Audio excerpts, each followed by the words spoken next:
নমস্কার, বাংলা স্ফেয়ারে আপনাদের স্বাগত জানাচ্ছি। আমি সুমন চট্টোপাধ্যায়। আগামীকাল পশ্চিমবঙ্গের ভোটে আরেকটা নতুন ইস্যু সংযোজিত হতে যাচ্ছে। সেই ইস্যুটা কি আপনারা সবাই অনুমান করতে পারছেন। আগামীকাল সকাল 10:30টায় দেবাংশু বসাকের নেতৃত্বাধীন 2 সদস্যের হাইকোর্টের বেঞ্চ এসএসসির পরীক্ষা নিয়ে এতদিন ধরে যে আইনি লড়াই চলছিল তার উপর একটা জবনিকাপাত ঘটিয়ে এ প্রসঙ্গে তাদের রায় জানাবেন।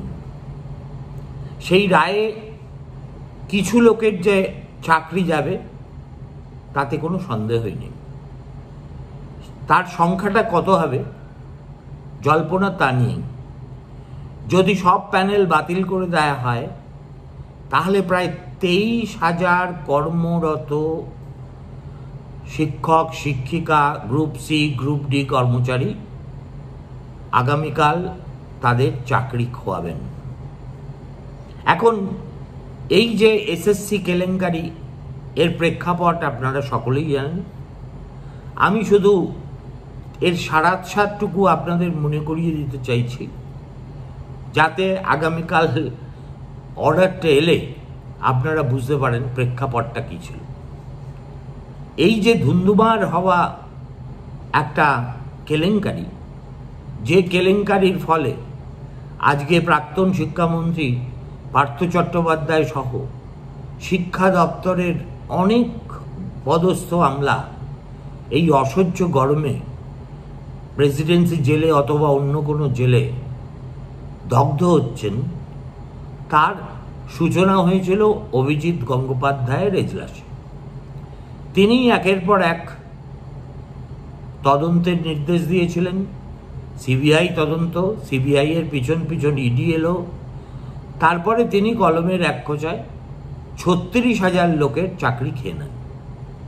তখন এসএসসি এবং যাদের চাকরি খোয়া যায় তাদের তরফ থেকে এবং রাজ্য সরকার একসঙ্গে সুপ্রিম কোর্টে আবেদন করেন যে এই সিদ্ধান্ত পুনর্বিবেচনা করে দেখার জন্য। সুপ্রিম কোর্ট বিষয়টির উপরে একটা টেম্পোরারি স্টে দিয়ে মামলাটিকে আবার কলকাতা হাইকোর্টে প্রধান বিচারপতির কাছে পাঠিয়ে দেয়, এই স্পষ্ট নির্দেশ সহ যে শুধু এই মামলাটি শোনার জন্য আপনি 2 বিচারপতির একটি বেঞ্চ, ডিভিশন বেঞ্চ গঠন করে দিক, যারা 6 মাসের মধ্যে এই মামলার সব পক্ষের কথাবার্তা শুনে তাদের যা বক্তব্য সেটা অর্ডার যা সেটা জানিয়ে দেবে। সেই মতো আমাদের প্রধান বিচারপতি শিবজ্ঞানম তিনি দেবাংশু বসাককে দায়িত্ব দেন, তার সঙ্গে আরও একজন বিচারপতি থাকেন। এই ডিভিশন বেঞ্চ অনেক দিন ধরে শুনানি চলার পরে গত 23শে মার্চ শুনানি শেষ হয় এবং তখন বিচারপতিরা বলেন যে তারা অর্ডারটা রিজার্ভ রাখছেন। আগামীকাল সকালবেলা সেই অর্ডার প্রোনাউন্সড হওয়ার কথা। কোনো বিচারপতির রায় কি হতে চলেছে তা নিয়ে স্পেকুলেট করতে যাওয়া একটা মূর্খামি, আমি তার মধ্যে যাচ্ছি না। কিন্তু এই শুনানির মধ্যে থেকে যে তথ্যগুলো মোটামুটি প্রায় পরিষ্কার হয়ে গিয়েছে সেগুলো তো অস্বীকার করার কোনো উপায় থাকবে না, এবং সেইগুলোকে সম্পূর্ণ অস্বীকার করে হাইকোর্টের মতো একটা কনস্টিটিউশনাল বেঞ্চ তারা কখনো কোনো রায় দিতে পারেন না। সেই বিষয়গুলো কি? 1 নম্বর বিষয় হলো স্কুল সার্ভিস কমিশনের এক অদ্ভুত, বলা যেতে পারে কমপ্লিটলি স্ববিরোধী, কখনো স্ববিরোধী, কখনো আত্মঘাতী, কখনো উদ্দেশ্য প্রণোদিত অবস্থান। স্কুল সার্ভিস কমিশনই এফিডেভিট করে বিচারপতিদের জানিয়েছেন যে অনেক নিয়োগ নিয়ম বহির্ভূতভাবে হয়েছে, একথা স্বীকার করেছে স্বয়ং স্কুল সার্ভিস কমিশন। কিন্তু যখন বিচারপতি বলেছেন তাহলে যারা যোগ্যতার বেসিসে চাকরি পেয়েছেন, অর্থাৎ টাকা দেননি, ওএমআর শিট নষ্ট করতে হয়নি, অনেক তলায় থাকা নাম উপরে উঠে আসেনি, সাদা খাতা দিয়ে চাকরি পাননি, রীতিমতো পরীক্ষায় সফল হয়ে এবং পরবর্তী ভাইভাতে উত্তীর্ণ হয়ে যারা চাকরি পেয়েছেন তাদের নামগুলো দিন। তখন এসএসসি সেটা করতে পারল না। আমার প্রশ্ন, করতে পারল না না করতে চাইল না? যদি আপনি একটু বাইরে কান পাতেন ওয়াকিবহাল মহলে, তাহলে আপনার মনে হবে যে করতে পারত, কিন্তু তাদেরকে সুনির্দিষ্ট ডাইরেকশন দিয়ে দেওয়া হয়েছিল, খবরদার যেন তারা এই কাজটা না করেন। কেন? কেননা এই কাজটা করলে ঝোলা থেকে বেড়াল আদালত কক্ষে সেদিনই বেরিয়ে যেত। অর্থাৎ 2014 থেকে 2016 মধ্যে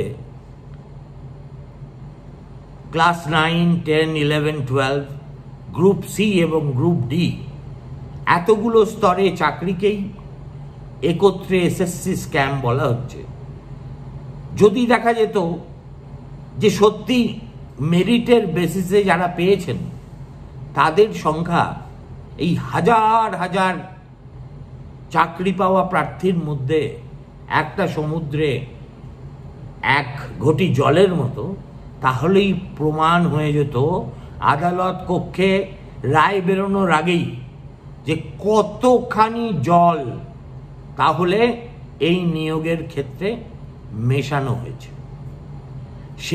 সেই লজ্জা থেকে বাঁচার জন্য স্কুল সার্ভিস কমিশন বিচারপতিরা চাওয়া সত্ত্বেও এই তালিকা আদালতে পেশ করেননি।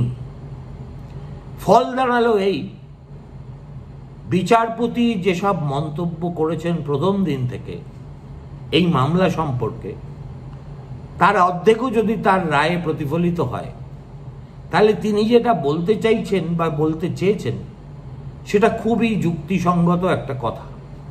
তিনি বলেছেন যে 30 লক্ষ ছেলে মেয়ে এই পরীক্ষাগুলো দিয়েছিল, তাদের মধ্যে থেকে অন্যায়ভাবে যদি এত লোকের প্যানেল তৈরি হয়, তাহলে যারা পরীক্ষা দিয়েছিল সেই 30 লক্ষ লোকের স্বার্থ জলাঞ্জলি দিয়ে কতগুলো দুর্নীতিগ্রস্ত লোকের সহায়তায় পাওয়া চাকরি যারা করছেন তাদের আমরা রক্ষা করতে যাব কেন? Because this amounts two criminal wastage of public মানি। অতএব অনেকে আশঙ্কা করছেন হয়তো পুরো প্যানেলই ভেস্তে যাবে, এবং সেই কারণে যারা হয়তো সত্যিই খেটে খুঁটে মেরিট বেস চাকরি পেয়েছিলেন তাদেরও গলা যুপকাষ্ঠে চলে যাবে। আর একবার সেটা হলে দু দফার ভোটের মাঝখানে এত বড় একটা ঘটনা ঘটে গেলে মানুষের মন কোন দিকে বইবে সেটা তৃণমূল কংগ্রেসের পক্ষে যতটা দুশ্চিন্তার বিষয়, বিজেপি, কংগ্রেস, সিপিএমের পক্ষে ঠিক ততটাই উল্লাসের। অবশ্য আমাদের মুখ্যমন্ত্রী প্রতিটি জনসভায় প্রায় নিয়ম করে বলছেন যে বাংলা নাকি দুর্নীতিগ্রস্ত নয় নয় নয় নয়। আমি চ্যালেঞ্জ করে বলছি, উত্তরপ্রদেশ, মহারাষ্ট্র, বিহার এদের তালিকা প্রকাশ করুক, শ্বেতপত্র, পাশাপাশি পশ্চিমবঙ্গও দেখা যাবে।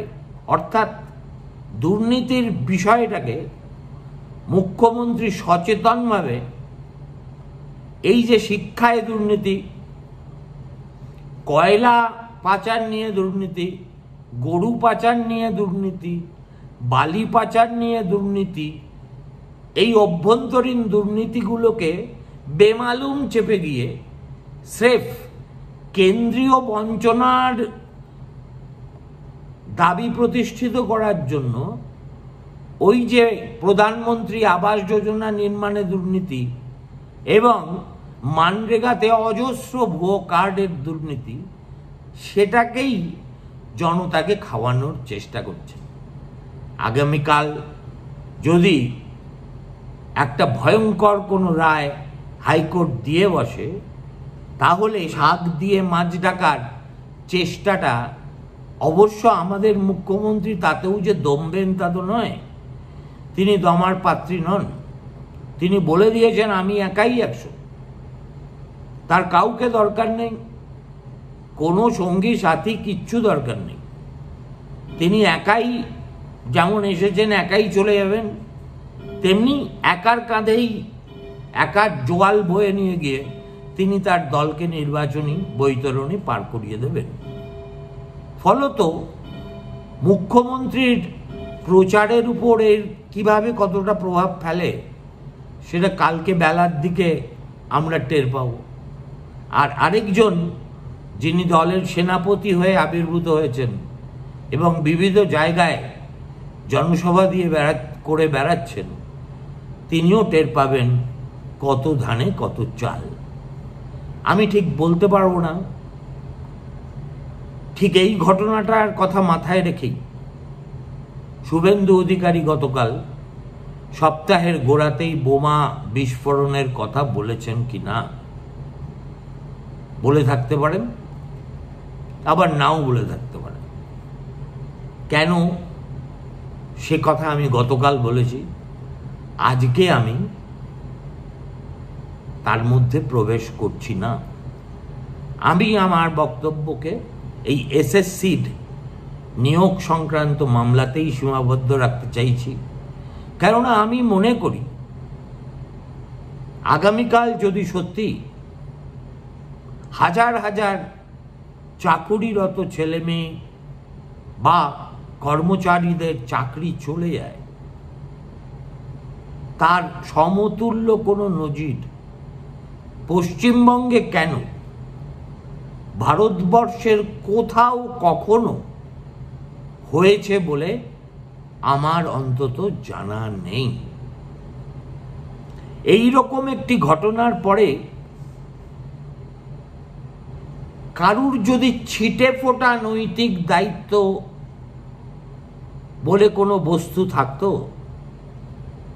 তাহলে তার উচিত হচ্ছে কোনো কথা না বলে সোজা ইস্তফা দেওয়া।